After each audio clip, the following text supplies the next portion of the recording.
প্রায় ২ মাস পর আজ থেকে খুলনা প্রকৌশল ও প্রযুক্তি বিশ্ববিদ্যালয় কুয়েটের ক্লাস শুরুর কথা থাকলেও তা নিয়ে অনিশ্চয়তা রয়ে গেছে। এবার শিক্ষকরা ক্লাস পরীক্ষা কর্মসূচি বর্জন কর্মসূচি পালন করছেন। লাঞ্ছিতকারীদের শাস্তি না হওয়া পর্যন্ত ক্লাসে ফিরবেন না বলে জানিয়েছেন তারা।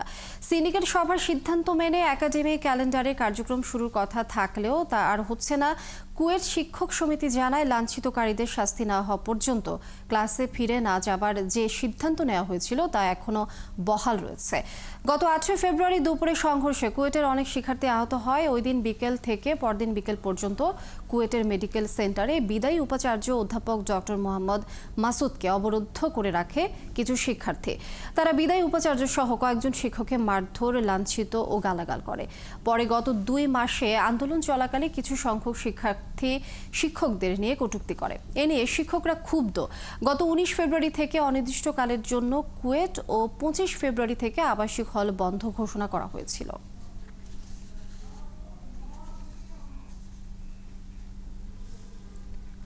দর্শক, কুয়েটের সর্বশেষ অবস্থা আমরা জানবো। এই মুহূর্তে আমাদের সাথে সহকর্মী কনক রহমান যুক্ত হচ্ছেন। কনক, ক্লাস শুরু হওয়ার কথা ছিল আজ, কেমন দেখছেন পরিস্থিতি এবং শিক্ষার্থীরা কি ক্যাম্পাসে এসেছেন কিনা? শিক্ষকদের এই ক্লাস বর্জন কর্মসূচি নিয়ে ভারপ্রাপ্ত ভিসি কি বলছেন? না, ভারপ্রাপ্ত ভিসি আমরা বলতে পারিনি, কারণ তিনি গতকালই কেবল এসে কাজে যোগ দিয়েছেন। পর্যায়ক্রমে তিনি এই প্রতিষ্ঠানে যারা রয়েছেন, দায়িত্বরত রয়েছেন, তাদের সাথে কথা বলবেন এবং পরবর্তীতে হয়তো তিনি গণমাধ্যমের সাথে কথা বলবেন, তখন বিস্তারিত জানা যাবে।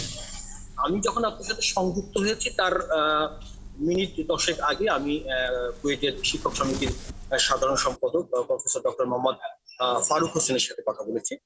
তিনি আমাকে যেটি জানিয়েছেন যে গত 18 ফেব্রুয়ারি ক্যাম্পাসে বিশৃঙ্খলাকারী সহ শিক্ষকদের লাঞ্ছিত করার ঘটনার সাথে জড়িতদের সুষ্ঠু বিচার নিশ্চিত না হওয়া পর্যন্ত শিক্ষকরা একাডেমিক কার্যক্রম থেকে বিরত থাকবেন। এবং তিনি বলেছেন, শিক্ষকদের সাথে যে ঘটনাগুলো ঘটেছে তা অনাকাঙ্ক্ষিত এবং যে তাদের সাথে যে ব্যবহার বা যে আচরণ করা হয়েছে সেটা আসলে কখনোই শিক্ষক হিসেবে তারা মেনে নিতে পারছে না।